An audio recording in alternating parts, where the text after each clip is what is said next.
네, 후반부 영상 시작하도록 하겠습니다. 자, 우리 전반부 영상에서는 여러분들 기말고사 대체과제 안내에 대해서 안내문과 그다음에 여러분들 과제 샘플을 좀 보여드렸습니다. 다시 한번 말씀드리지만 일단 우리 조별과제가 아니고 여러분들 개인과제이기 때문에 여러분들이 전체적인 흐름만 계략적으로 잡고 그다음에 여러분들 아까 말씀드렸던 것처럼 마지막 아까 우리 아이디어 부분에서 여러분들이 좀 더 그동안 수업 시간에 배웠던 내용들 플러스해서 여러분들이 조금 더 아이디어를 내셔서 5개 광고 매체를 여러분들이 일단은 전략적으로 집행하신다고 보시면 될 것 같고요. 다시 한번 말씀드립니다만, 자, 아이디어를 위한 아이디어는 여러분들이 좀 가급적 지양해 주시고요. 여러분들이 실제 전략에 비추어 타겟이든 아니면 지역적이든 자, 아니면 장소든 간에 여러분들이 거기에 맞춰서 일단 여러분들이 과제를 좀 임하시기를 다시 한번 말씀드립니다. 그래서 지금 이번 시간에 하는 것과 그 다음에 저희가 다음 주에 하는 그런 그 수업 내용까지 여러분들 참고하시게 되면 아마 좀 더 도움이 되실 거라고 보여집니다. 그래서 여러분들이 자 다시 한번 지난주에 했긴 했습니다만 5개 광고에 대한 어떤 기획서 쓸 때 여러분들에 대한 여러 가지 이제 유의점이라고 하긴 그렇겠고요. 여러분들이 좀 참고할 만한 내용들을 쭉 저희가 좀 소개를 다시 한번 되짚고 가면서 드리도록 하겠습니다. 아마도 우리가 트렌드를 읽어라라고 하는 게 아마 처음이었을 것 같아요. 그렇죠? 여러분들 제가 지난주에 했던 수업 내용들은 좀 잠깐 간략하게만 여러분들한테 짚고 넘어가도록 하겠고 그리고 저희가 지난주 이후부터 이제 시작될 내용에서 조금 더 집중적으로 좀 설명을 잘 드리도록 하겠습니다. 아마 재밌는 내용이 또 있기 때문에 좀 기대하셔도 좋을 것 같고요. 자, 트렌드를 읽어라 라고 되어 있던 지난주에 말씀드렸죠. 그래서 자, 국내, 해외, 뭐 이제 일단은 저희가 매체 자체에 대한 집행을 이제 국내에서 진행을 하기 때문에 뭐 국내 시장에 대한 어떤 시장 동향 파악이 중요하긴 하겠습니다만 아마 다른 나라에서 이제 우리나라보다 규제가 좀 덜한 자 그런 나라에서 집행했던 사례들도 제가 사실 여러분들이 좀 알고 계시면 도움이 되는 것들이 결국에는 자 그런 사례들은 이제 우리나라에서 똑같이 할 수는 없긴 하겠지만 일단 벤치마킹을 어느 정도 할 수 있기 때문에 그런 의미에서는 여러분들에게 좀 해외 동향도 좀 파악을 좀 하시라는 이야기를 좀 드리고 싶어요. 그래서 깐느나 이렇게 국제 광고제 같은데, 우리가 일반적인 뭐, 우리 방송이나 또 아니 디지털에 대한 시상도 합니다만, 5개 부분도 있거든요. 그러니까 여러분들이 그런 어떤 수상하는 어떤 그런 광고 캠페인들을 보시게 되면 훨씬 더 좀 느낌이 아마 오실 거라고 보여집니다. 보여질 것 같고요. 자, 그래서 이제 글로벌 기업들이 이제 우리나라 시장도 공략을 하고 있다라고 해서 이제 버스 쉘터라고 있는 제이시텔코를 일단 소개를 해드렸었죠. 그래서 초기에는 우리나라랑 합자로 들어왔다가 자 지금은 이제 코리아라고 일단은 지사를 설립을 해서 자 운영을 하고 있습니다. 자 중앙버스 쉘터이고요. 자 우리가 스트리트 퍼니처 기억해 두십시오. 자 거리를 하나의 가구처럼 자, 이렇게 활용한다라는 개념으로 특히 쉘터에 대한 거에 조금 더 무게감을 두고 있는 자, 그런 업체이기도 합니다. 자, 그리고, 자, 대기업과 언론사의 5개 광고 업계에 대한 진출이라고 했죠. KT와 나스미디어 보시면 될 것 같고요. 롯데는 이제 대원기획, M오브, 이렇게 이어지는 라인업이고요. 자, 그리고 이제 우리가 CJ 파워캐스트, 자, CJ가 케이블 TV에 어떤 송출하고 있는 회사로서, 자, 어쨌든 송출 개념 자체가 전체적인 디지털 매체와도 연계가 되기 때문에 자, 그 비즈니스를 현재 하고 있다라고 보시면 되고요. 자, 동아일보, 자, 각 신문사들이죠. 중앙일보, 미디어링크를 만들어서 현재 여러 가지 5개 광고 사업도 하고 있고, 그다음 한국경제도 마찬가지로 자, 우리가 서울시 시내버스 거의 600억 정도의 규모의 시장 규모를 형성하고 있습니다만, 자, 서울시 시내버스에 대한 광고 사업권을 자, 일단은 5년 정도 일단 진행하고 있습니다. 그래서 한경도 있고, 자, 기타 많은 어떤 그런 기업들이 실제 GS 쪽도 이제 뭐 그런 5개 광고에 대한 뭐 어떤 니즈나 이런 것들이 있긴 했었습니다만 그렇게 성공적이라고 좀 볼 수 없기 때문에 빼놓긴 했습니다만 어찌되었던 자, 이제는 많은 어떤 기업들이 자, 관심을 갖고 있는 분야가 일단 5개 분야라는 것들을 좀 설명해 드렸어요. 그래서 여러분들이 한편으로는 자, 앞으로 뭐 여기에선 그 2페이지에서 한번 그렇게 설명해 드렸던 것 같습니다. 여러분들이 좀 미래지향적으로 좀 본다라면 향후에 자, 여러분들이 어떤 직업적으로 여러분들 직장 개념으로 일을 할 수 있는 자, 그런 기업들이라고 여러분들이 보시면 될 것 같고요. 자, 그 다음에 자, 우리 중요한 거 설명해 드렸었죠. 지난번에 익스펜션, 자, 디벨로프먼트 뒤에 나오겠습니다만 조닝과 래핑까지, 자, 확장과 개발, 매치에 대한, 그러니까 여러분들이 과제하실 때 자, 이제 이런 확장과 개발에 대한 부분도 역시 고민을 반드시 하시길 좀 바랍니다. 자, 우리가 카트에 실제 제품도 부착도 했다라는 캠페인, 여기 보시는 것처럼, 자, 여기 액자 옆에, 자, 우리 손잡이 부분, 그쵸? 여기에 스티커처럼 붙였다고 했죠? 확장 개념으로 이제 진행이 됐고요. 그 다음에 쇼케이스, 자, 조명 광고를, 자, 떼어내고, 자, 이렇게, 약간, 규모감 있게 실제 제품도 전시할 수 있는, 자, 쇼케이스까지도 만들어냈고요. 자, 그리고 이제 우리가 버스 랩핑이, 자, 사실은 버스 광고의 확장 개념이라고 볼 수 있겠죠? 자, 이렇게 원래는 뭐 우리 창문 못 가린다고 했는데, 자, 가리지 않고의 2분의 1 면적인데 전체, 그리고 심지어는 어떤 경우는 지붕까지 하는 경우도 있어요. 사실 지붕은 크게 의미가 없을 텐데 그런 거죠. 그러니까 건물 높은 데서 보인다라고 해서 진행했던 사례도 꽤 있었거든요. 특히 2002년도 한일 월드컵 때. 자, 뭐 그런 것도 참고하시면 될 것 같고요. 자, 그리고 자, 조닝과 래핑 얘기했었습니다. 자, 특정한 사이트, 아까 우리 전반부 영상 우리 트로피카나에, 자, 우리 코엑스 메가박스점, 그쵸? 그 공간 자체, 로비거든요, 사실은. 로비인데, 계단식으로 되는 로비인데, 자, 그런 공간들을 특정한 광고주가 지배한다고 하는 것들은 굉장히 큰 의미가 있죠. 자, 이렇게, 자, 래핑도 하고요. 자, 보시는 것처럼. 자, 그리고 밑에 이제 이벤트도 했는데, 그때 제가 수업 시간에 설명을 잠깐 드리긴 했던 걸로 기억을 합니다만, 자, 이런 식으로 래핑, 바닥 래핑까지, 그 다음에 여기도 나왔습니다. 특정한 상영관을 하나의 광고주가 활용하는 것들까지도 포함되고요. 자, 건물 래핑도 역시, 자, 불법이긴 하지만, 자, 그만큼, 파워풀한 매치력을 갖고 이렇게 보여줄 수 있기 때문에 많은 기업들이 활용하고 있다라고도 설명해 드렸죠. 자, 그리고, 자, 매체에 대한 프리미엄 합니다. 기존 매체들에 대한, 자, 쇼케이스, 그때, 자, 이렇게 생겨있는 와이드 컬러를, 자, 아까 보셨던, 자, 쇼케이스 형태로, 자, 실제 제품을 진열하는 형태로 갔다라고 설명해 드렸었죠. 자, 실제 제품 전시를 위한 쇼케이스를 제작했다라고 제가 설명을 드렸던 부분이고요. 자, 그리고 계속 이어지면, 자, 우리가 이제 지금은 이제 액자 형태가 이렇게 안 생겼기 때문에 큰 의미가 없습니다만, 자, 이렇게, 자, 액자, 예전에는 제가 설명드리자면, 그때 설명드리긴 했는데, 자, 이렇게 테두리 자체가 원래 요 컬러가 아니라, 약간 뭐라고 할까, 이게 약간 메탈 느낌의 금속 재질인데, 굉장히 지저분한 느낌이 듭니다. 그래서, 보시는 것처럼 노란색, 자, 초록색으로 바꾼 거고요.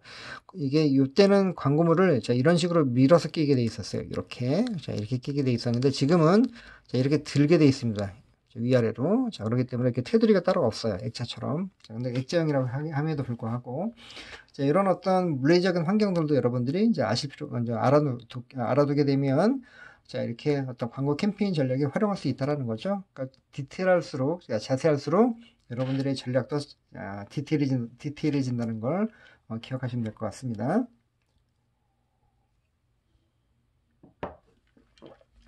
네, 물 한 잔 잠깐 마셨습니다.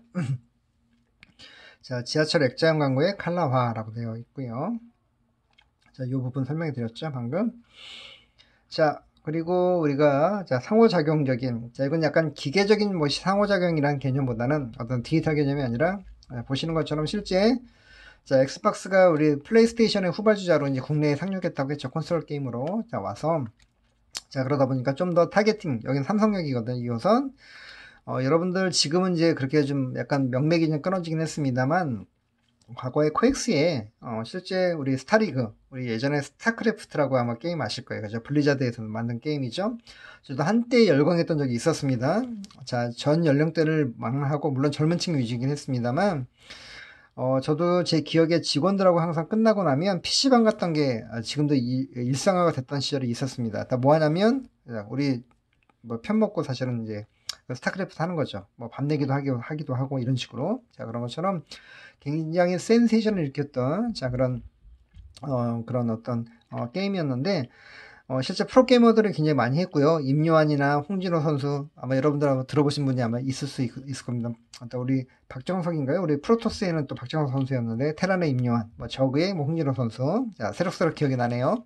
자, 실제 스타리그의 결승전이 삼성동에서 있었어요. 코엑스에. 자, 그만큼, 지금 세대는 약간 모르겠습니다만, 제가 스타리그를 기억하는 세대에게는 삼성역이 굉장히 하나의 메카 같이 느껴질 수 있는, 자, 그런 장소입니다. 자, 그런 곳에 이렇게 콘솔을 설치해서 직접 보시는 것처럼 게임을 할 수 있게끔, 그래서 약간 인터랙티브라고 하는 것들은 행동을 어떻게 보면 유발할 수 있게끔 만드는 하나의 장치로서 매체를 활용했다라고 일단 그때 말씀드렸었던 거고요.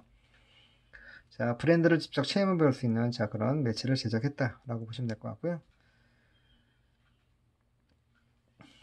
자, 그리고 이제 목업이라는 얘기 많이 썼습니다만, 그쵸? 실제 제품처럼 보이지만 실제 제품이 아니고요. 라벨지만 이제 실제 제품에서 쓰는 자, 그런 라벨지를 광고주가 제공하셨고, 자, 이것도 이제 자, 이렇게 노선도 광고와 자, 액자 광고의 어떤 콜라보 내지는 자, 어떤 시퀀스 효과를 활용해서 집행을 했다라고 말씀드렸었습니다. 그쵸? 그래서 실제 우리가 뭐 시기적으로 또 이맘때 이렇게 되겠네요. 보시면 12월 4일이죠. 물론 연도수가 2006년이니까 벌써 14년 전의 일이긴 합니다만, 자, 근데 아직도 바뀌지 않는 패턴은 있습니다.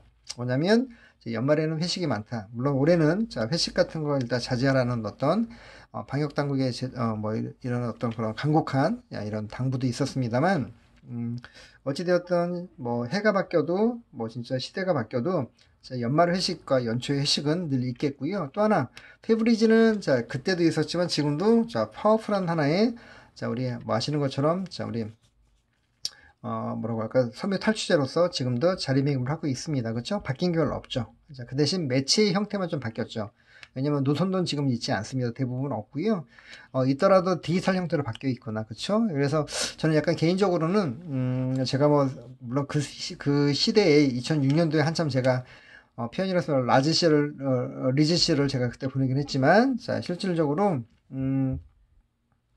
그때 약간 아날로그적인 매체에서도 이제 이런 매체들의 어떤 그런 뭐라고 할까요? 다시 한번 우리 뭐 손잡이 우리 여러분들 뭐 치킨 모양의 펩시콜라 벤치마킹해서 저희가 그때 뭐 배달통이라든가 또 그다음에 카드사 광고까지 뭐 나왔던 거 막 보여드렸었잖아요. 그런 것처럼 이런 어떤 광고들도 부조 모양이긴 하고 이런 모급들이 또 등장하면 얼마나 재밌을까라는 생각도 해봐요. 그러니까 여러분들 혹시라도 자 이걸 머릿속에 우리 13분의 학생들이 잘 기억하셨다가 향후에 자 유사한 캠페인들 업종이나 또 아니면 또 시기적으로 어떤 이거 어떤 시즌적으로 맞는다 한다면 꼭 한번 우리 대중교통 내에 한번 이런 매체들을 뭐 버스도 상관없을 것 같고요. 뭐 버스보다는 아마 지하철이 훨씬 더 좀 뭐 공간이 넓으니까 가능할 것 같은데 한번 활용해 보시면 어떨까라는 생각이 또 개인적으로 들어봅니다. 좀 약간 저 개인적으로는 굉장히 추억의 매체이기도 하고요.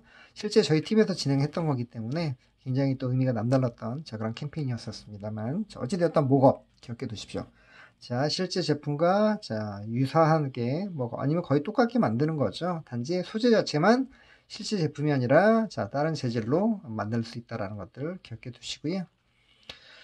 자, 그 다음에 이제 미디어 크리에이티브에 대한 이야기. 자, 우리가 그때 3D에 대한 얘기도 잠깐 했었죠. 그래서 S형은, 자, 우리 천정거리형, PD형은 모서리형이라고 얘기를 했었고요. 자, 이렇게 웹툰의 어떤 그런 스토리텔링 방식도 얘기했었고, 그쵸? 자, 이렇게 3D 방식처럼, 자, 우리가 입체적으로 보일 수 있게 하는, 자, 어떤 이런 여러 가지 것들도 역시 과거부터, 지금에 이르기까지, 자, 계속해서 이제, 뭐 그런, 뭐라고, 광고에 니즈가 있다는 얘기도 좀 해드렸었습니다.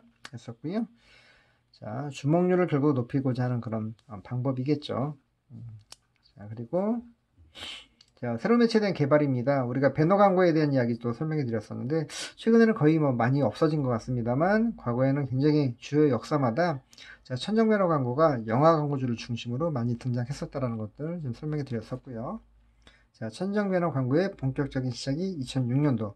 자, 여러분들이 아마 그러실 거예요. 되게 오래된 것들을 제가 지금 드리고 있잖아요. 근데 그 이유가 전에도 설명해 드렸습니다만 우리나라 특히 지하철 같은 경우에는 또 2호선이 가장 핵심 노선이잖아요. 전국적으로 다 통틀어도 왜냐면 제일 뭐 이용객이 많으니까 거의 하루에 300만 명에 육박하는 사실은 사람들이 이용을 하는 그런 어떤 굉장히 300만 명이면 어느 정도냐면요. 인천광역시 인구가 330만이거든요. 거의 인천광역시 인구가 사실 하루 동안 다닌다고 이용하신다고 보면 되는 거죠. 엄청난 거죠. 자, 그러다 보니까 그만큼 파워풀한 자, 광고를 집행할 수 있는 그런 장소 중에 하나입니다. 근데 그 전까지는 자, 이런 광고들이 없었다라는 거죠. 하지만 2006년도에 자, 드디어 자, 어떤 사업자를 선정하는 방식이 바뀌고 나서, 그러니까 지금 여러분들이 자 지하철 타시고, 그러니까 뭐 주로 서울 지하철이긴 합니다만 타셔서 보시는 많은 여러 가지 매체들이 사실은 2006년도를 기점으로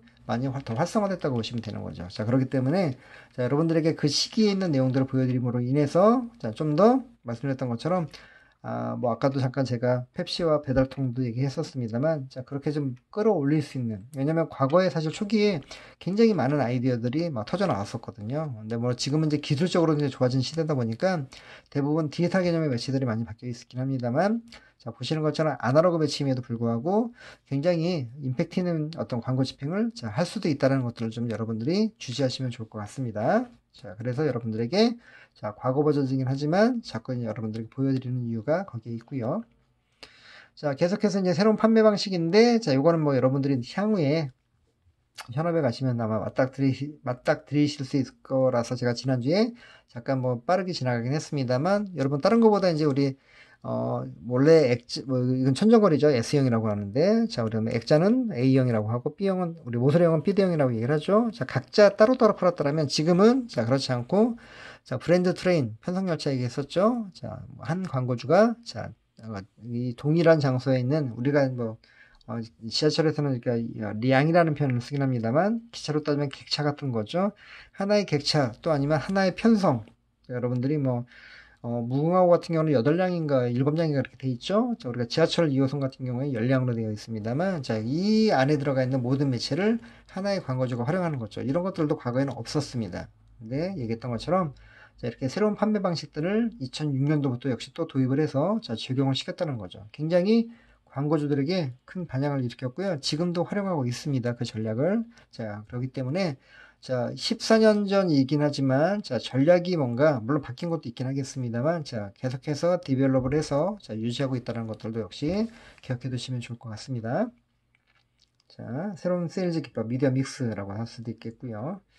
자, 그 다음에, 자, 편성열차 방금 설명해 드렸죠? 자, 이렇게 해를 품은 달. 이건 아마 제 기억으로 2012년도라고 돼 있으니까, 제가 나스미디어에 입사하고 KT가 서울 지하철 5호선부터 6, 7, 8호선을 영업을 하면서 그 라이센스를 따오고 나스미디어가 판매를 할 때였었습니다. 그러니까 제가 그때는 세일즈 쪽보다는 관리 쪽을 제가 먼저 이제 손을 댔었거든요. 그러면서 이렇게 보시는 것처럼 자, 편성열차, 브랜드 트레인 하나의 공간에 있는 많은 자, 우리 B대형이라고 얘기했었죠. 모서리형과 액자형, A형을 하나의 광고주가 전부 다 활용하는 것들을 얘기를 하는 거죠. 자, 역시 여기에는 강점이 자, 스토리텔링도 가능하다는 것들이 이렇게 크죠. 그러니까 여러분들이 혹시 과제하시면서 날 뭔가 스토리가 좀 있었으면 좋겠는데 라고 하시는 분들은 자, 편성열차를 많이 활용하시면 굉장히 또 도움이 될 거라고 생각이 되어집니다. 기억해 두시고요.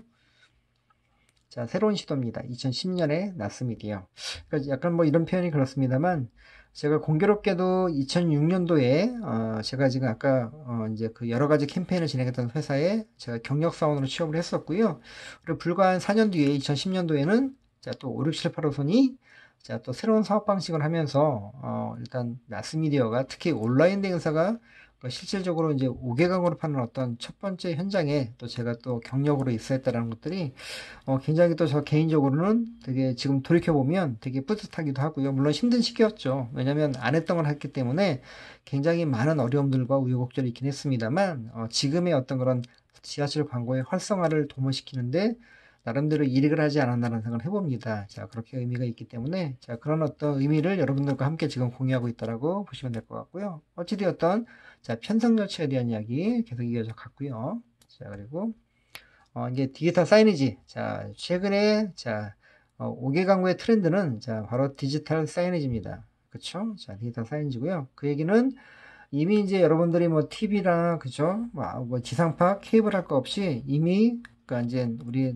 방송 영역에 있는 매체들은 정말 디지털화가 다 이제 끝났죠. 그리고 뭐 모바일과 PC는 뭐 말할 것도 없겠고요. 그러니까 지금은 디지털이 아니면 뭐 사실 어디 뭐 이렇게 명함도 못 내밀 그런 시대가 됐습니다만 저 5개도 마찬가지가 됐다는 거죠. 과거에 아까 얘기했던 인쇄 매체 광고 중심이었다라면 지금은 자 그렇지 않습니다. 그리고 제가 지난번에도 팁으로 말씀드렸습니다만 아까 보셨던 액자형 광고도 이제 조만간 디지털로 바뀐다는 얘기가 있습니다. 자, 그 얘기는 제가 지금 뭐 약간 여담인데요. 지금 제가 지금 이 녹화하는 날짜가 토요일이거든요. 아까 말씀드렸던 것처럼 자, 11월 28일 토요일인데 제 아들이 주말을 맞이해서 자, 해리포터를 지금 보고 있습니다. 보고 있는데 자, 해리포터에 보면 제가 되게 그 당시에 1편이었죠. 제 기억에 센세이션이었던 게 자, 책을 넘겼는데 책에서 막 영상이 막 나오죠. 지금의 약간 폴더블 폰이라고 할까요? 약간 이렇게 자유롭게 막 그냥 스크린이 막 구부러지고 이런 것들이 이제 등장한 건데 개념적으로 보면 그러니까 그때 와 이런 게 과연 실제로 나올 수 있을까라고 했지만 이제 점점점 가까워지고 있는 거죠. 자, 그 얘기는 액자형 광고도 과거부터 야 저것도 디지털로 가지 않을까라는 생각을 되게 어렴풋이 했었거든요. 근데 이게 조만간 가시화가 된다라는 어떤 그런 설이 있기 때문에 굉장히 한편으로 기대가 되어지기도 하는 거죠. 그래서 여러분들이 그 점도 관심 있게 보시면 좋을 것 같고요. 자, 디지털 대세라고 보시면 될 것 같고요. 자, 여러 가지, 자, 이건 스타필드 코엑스고요. 보신 것처럼 이제 서울 지하철 느립니다. 광화문역인 거 보니까 5호선인데, 자, 나스가 좀 운영할 때고요. 자, 그 다음에 아까 얘기했던 GS도 아마 제가 아까 뭐 KT와 그 다음에 롯데 외에도 GS 쪽에서도 역시 광고를 집행 매체를 만들려고 했다고 말씀드렸잖아요. 요 매체가 그 매체입니다. 이미 설명해 드렸지만 GS 칼텍스 주유소에다가 여러 가지 디지털 매체를 만들게 되면 많은 이제 뭔가 뭐 생산적인 요소의 어떤 그런 뭐 기회가 있지 않을까라고 생각했지만 결과적으로 여러 가지 어떤 법적인 문제부터 시작해서 실제로 이제 광고주의 어떤 뭐 니즈가 좀 없다 보니까 지금은 거의 다 사라졌다고 보시면 될 것 같고요. 자, 그런 매체도 있었고요. 최근에 이제 우리 대세 매체로 또 다른 떠오른 매체가 있습니다. 아파트 엘리베이터 LCD 모니터 광고죠. 우리는 어떤 매체사에서는 엘리베이터 TV라고도 얘기를 합니다만, 자, 지금은 자 특히 집에서 모든 것들을 해결하는 그런 코로나 시대잖아요. 그러니까 집에서 모든 뭐 커머스로 주문도 하고, 그다음에 뭐 어떤 외식업 뭐죠 시켜먹 어플이나 이걸 통해서 배달도 해먹고, 특히 뭐 마켓컬리 같은 경우는 실제로 뭐 이제 우리가 새벽 배송의 어떤 선도주자죠. 자, 그러니까 실제 포커스 아까 얘기했던 아파트 엘리베이터 아파트 엘리베이터 TV 광고에 굉장히 초기부터 집행하면서 지금까지도 광고를 운영하고 있거든요. 연간으로. 자, 근데 보면 전략적인 컨텐츠가 되게 좋아요. 요건 이제 제가 나중에 이 PPT 말고 다음에 제가 여러분들에게 11월 27일 그러니까 이 강의를 녹화하기 바로 전날 한국 OH 광고학회에서 제가 발표했던 자, 그 발표문의 그 내용에도 역시 들어가 있습니다. 그래서 여러분들에게 좀 전략적으로 좀 중요한 개념이기 때문에 제가 이 PPT 이후에 제가 좀 소개를 해드리려고 합니다. 그래서 여러분들이 일단 그때 다시 한번 포커스 미디어라는 회사가 역시 글로벌 회사라고 말씀드렸죠. 제이시테코하고 그 다음으로 제이시테코가 어떻게 하면 자 1호 법인을 자 우리가 뭐 제이시테코 코리아를 만들었다면 포커스 미디어 코리아가 역시 자 일단 몇 해 전에 이제 국내에 상륙을 했죠. 그래서 자 아파트 엘리베이터 LCD 자뭐 다시 얘기하지만 아파트 엘리베이터 TV를 굉장히 각광받는 광고주의 선호도를 높인 그런 매체로서 탈바꿈을 시켜놨습니다. 그래서 그 매체에 대한 운영들에 대한 아마 어떤 매체 유형에 대한 부분보다는 오히려 어떤 운영에 대한 패턴들, 특히 컨텐츠에 대한 부분인데요. 그런 부분들에 대한 설명을 여러분들에게 제가 좀 잠깐 소개를 해드리려고 합니다. 그러니까 여러분들 이 PPT 다음을 또 기대하셔도 좋을 것 같고요. 자, 어찌되었던, 자, OH 미디어의, 자, 디지털화가 가속화가 되고 있다는 거, 장소도 다양해지고 있다는 게 좀 중요할 것 같고요. 자, 그리고 이제 우리 아까 얘기했던, 이제 우리 뭐 이미 소개해 드렸습니다만, 자, 이렇게 페브리즈 에어가, 자, 우리 후발주자라고 얘기를 했습니다만, 시장에서는, 자, 우리가 탈취제하고는 다르게, 일단 후발주자인데, 직접 체험을 해볼 수 있게끔 만들었다라고 좀 얘기를 했었죠. 브랜드 체험에 대한 이야기고요. 그 다음에 실질적으로 판매가 이루어지는 POP라고 얘기를 하죠. 자, Purchase of Point. 자, 우리 구매 시점 광고 이렇게 얘기를 하는데 구매 장소에 광고를 직접적으로 집행했죠. 그리고 제품마저도 실제 자, 뿌려볼 수 있게끔 자, 일단은 비치를 해놨고요. 자, 그리고 자, 전년도가 2006년도였거든요. 잘 됐기 때문에 2007년도 2개년차, 2회년차에도 역시 동일하게 진행을 합니다. 단지 차이점은 뭐 이제 아까 네모 반듯했던 자, 정사각형의 모양이 집 모양으로 바뀌는 약간 뭐라고 할까요? 업버전으로 가는 거죠. 디벨롭이 된 형태의 광고로 진행이 됐고요. 물론 제품도 이렇게 비치형이라고 해서 그때 말씀드렸던 것처럼 화장실이나 옷장에 비치하게 되면 기화 현상, 그렇죠? 자, 고체가 자, 액체를 거치지 않고 바로 기화되는 걸 기화 현상이라고 얘기를 하는데, 자, 그걸 활용해서, 자, 냄새를 제거해주는 어떤 그런 역할을, 자, 이렇게 해주는, 제품을 실제 이것도 역시 제품을 판매하는 장소에서 소개하고 있다라고, 다시 한번 말씀을 좀 드립니다. 자, 강력한 브랜드 체험이죠. 자, 전년도와 함께 올해, 그러니까 2개년 차에 걸쳐서 진행했던 매체 사례입니다.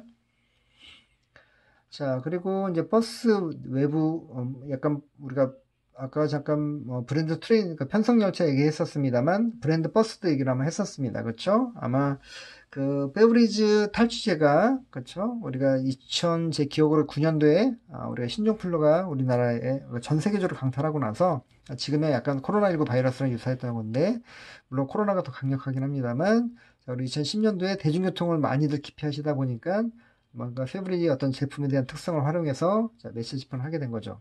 그러니까 여러분들이 아마 광고를 집행하시게 되면 자, 이런 어떤 툴들을, 이런 샘플링들을 잘 보시고 광고를 하시게 되면 좀 의미가 있지 않을까 싶어요. 그러니까 과제도 마찬가지지만 실제 여러분들이 현업에서 활용하시더라도 마찬가지입니다. 그래서 자, 이렇게 다양하게 여러분들 매체 집행을 했다는 걸 보여드렸었고요. 자, 시의성 매체라고도 할 수 있겠죠. 시의성 캠페인 뭐 이렇게 그러니까 여러분들이 뭐 만약에 코로나19 바이러스와 연계하는 뭐 극복 퇴치나 뭐 이런 것들 어떤 제품이 만약 연계가 된다면 그런 캠페인을 진행해도 굉장히 재미있을 것 같다는 생각이 듭니다. 의미도 있고요. 그렇죠? 자, 코크제로가 아마 지난주가 여기까지였을 거예요. ATL과 BTL 매체에 대한 혼용 설명해 드렸죠. 자, 매체 집행과 프로모션 이벤트를 함께 하는 것들이 되게 중요하다는 얘기를 했었던 거고요.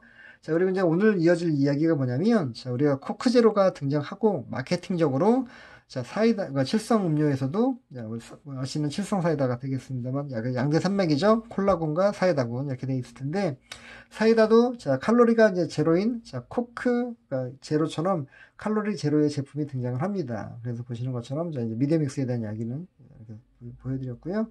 자, 여기서부터가 이제 오늘 시작할 내용인데, 킨제로라는 게 이제 등장을 합니다. 아까는 코크 제로였죠? 자, 지금은 킨 제로입니다. 자, 그래서 보시는 것처럼, 자, 킨 사이다. 자, 약간, 어떻게 보면 연령대도 아마 동일한 20대의 약간 젊은 층이었다라고 본다라면 추정하건데, 실제 어떤 매체에 대한 그 전략은 약간 달랐어요. 아까 보시는 것처럼, 자, 우리가 코크제로는 직접, 자, 어떤 현장을 찾아가면서, 자, 우리 타겟들을 만나고, 자, 시음을 해볼 수 있게끔 했다라면, 자, 킨제로는, 자, 그렇지 않고요 오히려 굵직하게 갑니다. 오히려 젊은 타겟들이 많이 갈 수 있는 그런 장소에, 자, 그것도 매체의 어떤 빅미디어? 빅매체? 큰 매체들, 그러니까 사이즈가 큰, 자, 이런 매체들을 활용함으로 인해서 좀 더 임팩트 있는 어떤 전략을 썼다라는 게 약간 차이점이 있습니다. 그래서, 킨제로는 실제로, 불법이긴 했지만, 자, 다양한 그 주요 스팟에 있는 자, 그런 건물, 자, 랩핑을 많이 진행을 했어요. 자, 지금 보시는 건 신촌역. 예전에 기차역 신촌역이 있었습니다. 자, 여기에 이제 우리 그 메가박스라는 어떤 그런 뭐라고 할까요? 이게 그 복합 쇼핑타운이 들어섰었거든요. 그 안에 이제 극장도 있었고 여러 가지 쇼핑 뭐 그런 몰도 있었습니다만, 자, 그 장소에 보시는 자 이렇게 랩핑하고 진행했었고요. 자, 이건 이제 지금 이제 뭐 맥도날드가 없어졌습니다만 여기 보시죠, 맥도날드. 굉장히 오랫동안 맥도날드가 자, 이 건물에 위치하고 있었습니다. 1층에. 근데 여긴 신촌 로타리 5거리거든요. 신촌 5거리인데 보시는 것처럼 엘리트 빌딩이라고 굉장히 잘 보이는 건물이 있습니다. 바로 왜냐면 뭐라고 할까요? 5거리에 위치해 있기 때문에. 그래서 자, 여기 보시면 여기가 엘리베이터가 움직이는 바로 뭐라고 할까요? 공간입니다. 그래서 그 공간에 자, 이런 식으로 랩핑을 했다는 거죠. 자, 역시 이것도 자, 법적으로 허용되지 않았습니다만, 자, 일단은 그 당시에 매체 집행을 했던 내용이었고요. 자, 이건 강남 빌딩이라고 합니다. 강남역 사거리이고요. 자, 역시 마찬가지로 보시는 것처럼 자, 건물 유리벽으로 된 건물에 이렇게 랩핑을 했던 사례입니다. 여러분들 전에도 설명해 드렸습니다만, 자, 이렇게 보시는 것처럼 일반 외벽이 아니라 요즘에는 이제 통창으로 되어 있어서 벽면을 이루는 것들도 꽤 많잖아요. 그렇죠? 외벽을. 자, 그래서 이 통창에는 일반적인 자, 이렇게 보시는 것처럼 일반 랩핑에 들어가는 시트지를 쓰면 안 되고요. 자, 빛이 투과되어야 되기 때문에 자, 보시는 것처럼 여기 나와 있지 않은데 원웨이 필름이라고 쓰게 된다는 얘기를 한번 해드렸었죠. 그래서 밖에서는 아니 안 보이지만 안에서는 밖에 보이기도 하고 자, 체감까지 될 수 있는 자, 이런 것들 좀 중요하고요. 기억해 두시면 자, 심지어는 이렇게 자, 모바일 플렉스 제가 약간 우리 그때 특히 아파트 뭐 이게 분양 광고나 이럴 때 많이 활용한다고 얘기를 했었는데 또 야립을 대체하기도 하고요. 자, 이렇게 이런 킨제로 그 모바일 그 플렉스라고 합니다. 모바일 플렉스라고 얘기를 해요. 그러니까 즉 움직이는 플렉스 광고라고 얘기를 하는 거죠. 즉 옥상에 있는 여기 어디 있나요? 여기 있을 것 같은데 여기 보이네요. 여기 보이시죠? 옥상. 자, 이 옥상에 있는 광고물을 자, 보시면은 저렇게 차량에다가 탑재했다고 보시면 될 것 같고요. 주요 스팟마다 막히는 곳마다 다니면서 노출할 수 있는 장점이 있죠. 심지어는 뭐 고속도로 주변에 세우게 되면 야립의 효과까지 있다라고 해서 자, 이렇게 보시는 것처럼 랩핑과 자, 우리 모바일 차량 광고를 통해서 큼직큼직한 매체를 진행했던 게 코크제라고 하는 다른 어떤 형태라는 거죠. 그래서 여러분들이 팁은 자, 만약에 경쟁사가 이렇게 하고 있다라고 한다면 그렇죠. 여러분들은 자, 실제 지금 현재 브랜드가 못하고 있는 어떤 그런 부분이 있으면 5개 광고 매체를 통해서 좀 뭔가 솔루션을 제시한다라고 보셔도 뭐 크게 무방할 것 같습니다. 기억해 두시고요. 자, BTL 중심의 집중화 전략을 자, 진행을 했고요. 자, 이제 몇 페이지 안 남았습니다. 자, 우리 이제 트렌드에 대한 부분인데요. 자, 이건 코엑스 밀레니엄 광장을 좀 보여드리고 있습니다. 보시면 먼저 쭉 보여드릴게요. 이렇게 보시면 우리가 이제 우리 뭐라고 안전 펜스라고 해야 될까요? 약간 월 같은 걸 세우게 되는데 뭐냐면 이게 그 코엑스 처음에 생겼을 때 2000년대에 생겼을 때 그 만들어 조성했던 광장이었는데 SM타운이 들어올 때 공사하면서 그러니까 첫 번째 이제 약간 리니어 공사라고 보시면 될 것 같은데 자, 이 리니어 공사 때 우리가 일반 공사장에도 가림막 같은 거 많이 하잖아요. 그래서 우리가 개념적으로는 가림막이라고 얘기를 합니다만 자, 일종의 펜스 광고라고 얘기를 하는데 미관상에도 그렇고 안전하게 하게끔 이제 만들었는데 그 공간을 이렇게 매체로 활용했던 거죠. 그 당시에 리바이스가 바로 광고주로 참여를 했던 걸 보여드리고 있는 거고요. 또 한편으로 이제 쇼케이스 자 360도 보이시죠? 여기 보시는 것처럼 자 360도에 이렇게 쇼케이스 아까 우리 그 나이키 같이 조명 광고를 떼어내고 그 위에 쇼케이스를 만들어 갖고 실제 제품도 넣었다고 했잖아요. 그런 것처럼 그걸 그러니까 어떤 벤치마킹해서 디벨롭을 시킨 거예요. 실질적으로. 그래서 자 이것들을 보시는 것처럼 자 리바이스의 많은 제품들이 전부 다 지금 그 원통형 그러니까 360도 제가 쇼케이스에 들어가서 뭐 청바지부터 시작해서 그다음 신발 뭐 다 이렇게 주요 그런 브랜드 제품들을 보여주는 형태의 광고를 집행했었습니다.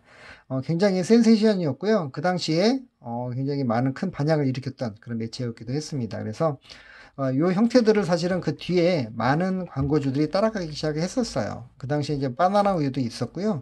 왜냐면 이런 형태로 그러니까 물론 쇼케이스는 아니었는데 그냥 이렇게 뭐랄까요 목업처럼 바나나 여러분 우유 아시죠? 이렇게 모양 그 플라스 모양이 되게 좀 약간 상징적이잖아요. 그 모양처럼 이 광장에다 만들어 놓고 뭐 앉을 수 있게끔 뭐 벤치처럼 이렇게 하는 거 케이스도 있었고요. 그래서 이게 어떻게 보면 굉장히 2006년도가 이것도 이제 2006년하고 7년 그 사이에 벌어진 그 그런 캠페인이었는데 실질적으로 지하철 2호선과 함께 뭔가 새로운 어떤 매체에 대한 트렌드를 만들었다고 좀 보시면 될 것 같아요. 자, 그만큼 자 그런 아이디어와 그 다음에 자 또 중요한 거 있습니다. 제일 중요한 거 뭐냐면 자, 이 공사기관과 이게 매체화가 된다라는 정보가 분명히 있었어야지만 자 집행이 가능했던 매체라는 거죠. 그렇기 때문에 자, 여러분들이 자 정보에 있어서도 앞서가는 사람들이 훨씬 더 좀 더 뭔가 선점할 수 있는 어떤 선점 효과도 있고요. 좀 더 파워풀한 매체 집행이 가능하다는 것도 좀 여러분들에게 말씀드리고 싶어요. 꼭 그것도 기억을 해두시면 좋을 것 같습니다. 자, 많이 알수록 내가 활용할 수 있는 것들이 많다라고 여러분들이 이해하시면 될 것 같습니다. 자, 공간 개발에 대한 부분입니다. 스팟과 인스페이스라고 보시면 될 것 같고요. 자, 그 다음에 랩핑, 뭐, 이미 아까 잠깐 소개해 드렸습니다만, 자, 보시는 것처럼 이제, 원래는 한 면만 대부분 쓰고 있는데, 자, 양면을 썼더라는 게, 자, 이 랩핑 광고의, 차별점이기도 하고요. 여태까지도 그러니까 한 건물에 두 면을 쓴 경우는 거의 못 봤던 것 같아요. 제 기억에. 그러니까, 근데 어찌되었든, 2010년도에, 자, 이, 남아공 월드컵 때, 집행했고요. 제가 지금도 기억에 남는 그런 광고 캠페인입니다. 자, 이거 진짜 고생 많이 했거든요. 나중에 기회가 되면 또 얘기할 기회가 있긴 하겠습니다만, 자, 여러분들, 자, 중요한 것은, 자, 이렇게 이벤트까지 같이 진행했다는 거죠. 이것도 이제 사실은 처음이었었던 거예요. 자, 아까 얘기했던 면도 두 면을 쓰는 것도 처음이었지만, 그 당시까지, 그리고 그, 건물 광고를, 그러니까 랩핑 광고를 하고 있는 그 1층, 그 인도에서, 자, 이런 식으로, 자, 프로모션까지 집행했던 사례는 거의 없었기 때문에 굉장히 의미가 있었다라고 좀 다시 한번 말씀드릴 수 있을 것 같습니다. 자, IMC 아까 얘기했죠. 매체 운영과 이벤트 연계하는 게 되게 중요하다라고 설명해 드리는 거고요. 자, 그 다음에 이제 마케팅 분석에 대한 부분을 좀 빨리 볼게요. 지금 시간이 벌써 35분 가까이 됐는데, 제가 한 두세 페이지만 더 보고 일단 오늘 마무리하고요. 왜냐면 어차피 다음 주에 쭉 내용이 이어지면 크게 뭐 문제될 것 같지 않기 때문에 일단 오늘 일단 한 두세 페이지 정도만 더 보고 마무리를 하도록 하겠습니다. 자, 일단은, 자, 우리가 자, 2005년, 이건 실제 제가 이제 광고 매체 제안서를 썼던, 벌써 15년 전 얘기는 합니다만, 그러니까 근데 왜 이걸 보여드리냐면, 물론 지금도 기획서를 쓰고 있긴 합니다만, 이 당시에 제가, 그러니까 창업을 해서 되게 의미가 있던 어떤 해이기도 했죠. 해서, 처음으로 기획서를 그러니까 유료로 그러니까 돈을 받고 그러니까 광고주한테 의뢰를 받아서 진행했던 내용이었기 때문에 여러분들 소개를 해드립니다. 대부분 사실 기획서라는 게 여러분들 이미 아시겠지만 기획서를 통해서 캠페인을 진행하면서 매체비나 여러 가지 어떤 제작비에서 이윤을 남기는 것들이 대부분인데, 자, 이거는 뭐냐면 기획서를 쓰는 것 자체까지 포함해서 일종의 용역비처럼 들어가 있었다는 거죠. 그러니까 기획서 쓰는 것 자체가 일단은 어떤 그런 비용을 태울 수 있는, 청구를 할 수 있는 어떤 그런 내용이었다는 거고요. 실제로 이제 만약에 광고까지 직접 운영까지 이어졌다면 더 많은 또 수익을 낼 수 있는 어떤 그런 사안이었겠죠. 근데 하여튼 저희 미션은, 저희가, 어떻게 보면 교보생명에, 실제 집행하고 있는 어떤 캠페인들을, 현재 5개국 캠페인들을 분석해보고, 어떤 매체들을, 그러니까 이제 보시는 것처럼 2004년도 12월이잖아요. 2004년도에 일단 분석을 저희가 했었어요. 분석을 하고, 자, 2005년도에는 이렇게 매체 전략을 가셔야 될 것 같습니다라는 어떤 일종의 제언을 저희가 해드리는 것이 하나의 용역이었거든요. 제 기억으로 그 당시에 한 500만 원 정도로 제가 기억을 하고 있습니다만, 자, 어찌되었든, 그때 미디어 플러스 원이라는 회사를 제가 창업을 해서, 자, 실제, 광고주하고 집행했던 내용이었고요. 그 얘기 뭐냐면, 자, 그만큼 기획서가 되게 중요하다는 얘기를 좀 해드리는 겁니다. 그래서 여러분들이 다시 한번, 자, 과제에 대한 어떤 의미를 좀 더, 되새기면 좋을 것 같아서 말씀 먼저 드리는 거고요. 자, 그래서 이제 그 내용 중에 이런 게 있어요. 뭐냐면, 자, 여러분들 5개 광고 기획에서 사실은 아까 이제 아이디어나 이런 실제 집행에 대한 것들이 가장 중요하겠지만, 광고주가 제일 중요하고 궁금해하는 게 뭐냐면, 타사, 경쟁사에 대한 분석이거든요. 그래서 보시는 것처럼, 자, 2004년도 11월 현재 쭉 약간 2005년도에 광고 집행을 위해서 애뉴얼 플래닝이긴 합니다만, 연간 계획을 할 때 저희가 생보사의 타 경쟁사들의 5개 광고 매체 현황을 쭉 저희가 서칭을 해서 보고를 드렸죠. 뉴욕생명은 빌보드 엑자 버스, 대한생명은 와이드 칼라, 극장 광고 이런 식으로 매트라이프, 자, 외국계하고 국내 광고주 할 거 없이, 심지어는 뭐 광고를 플러스 이제 개월수까지 진행을 저희가 확인을 했고요.